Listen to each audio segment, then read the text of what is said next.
Something happened back in 1971 that completely changed the rules of money. But it happened so quietly that most of us never even noticed. And yet, the people who understood this change have been using the new system to build incredible wealth, while a lot of other people have been, well, falling behind without even knowing why. So what on earth happened? And what are these new rules? Okay, let's get into it. Does this question ever cross your mind? I mean, you hear the stories, right? About how our parents or grandparents' generation could buy a house, support a whole family, all on a single, decent income. But today, for so many of us, just making rent can feel like a nonstop struggle. And that feeling is real. It is absolutely valid, and it's not because people aren't working hard enough. The crazy part is, the answer to why everything feels so much harder isn't some super complicated mess of 100 different things. It really all traces back to one single decision, a pivotal moment in history. And once you see what happened on that day, I promise you, you can never unsee it. So let's go right back to that moment. Let's talk about the 1971 financial reset. This was the day the dollar and money as we know it changed forever. This is it. This is the moment it all happened.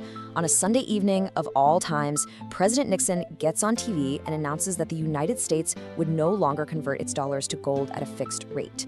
Now, that might sound like some boring technical policy change, but trust me, it was a financial earthquake. It literally shook the foundations of the entire global economy. To really get just how huge that decision was, we need to understand the fundamental shift in what money is. We literally went from one type of money to a completely different one, basically overnight. And this lays it out perfectly. Before 1971, our money had an anchor, a real-world constraint.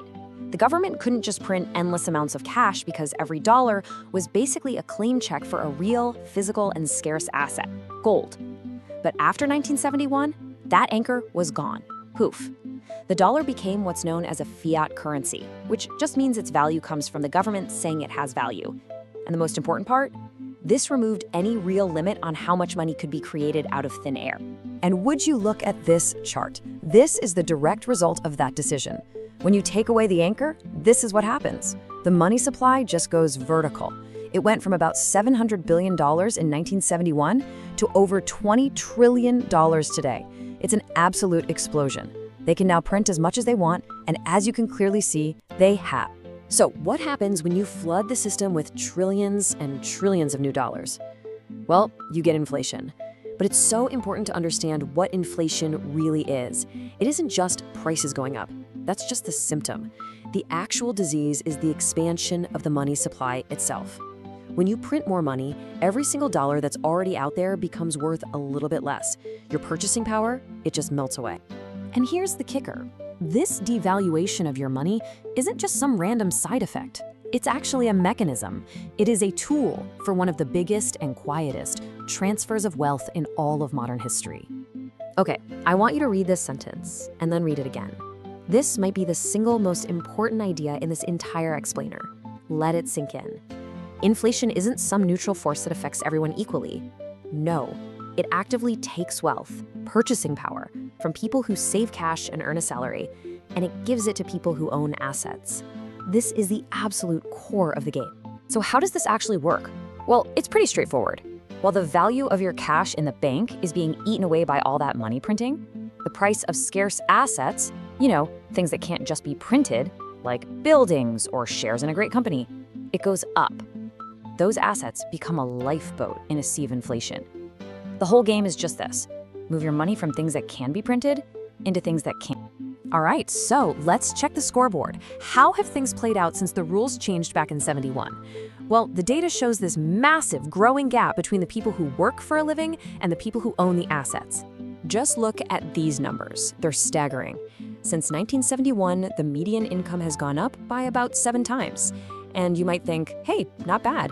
But the median price of a house has gone up 16 times. And the price of gold, almost 60 times. Do you see the problem here?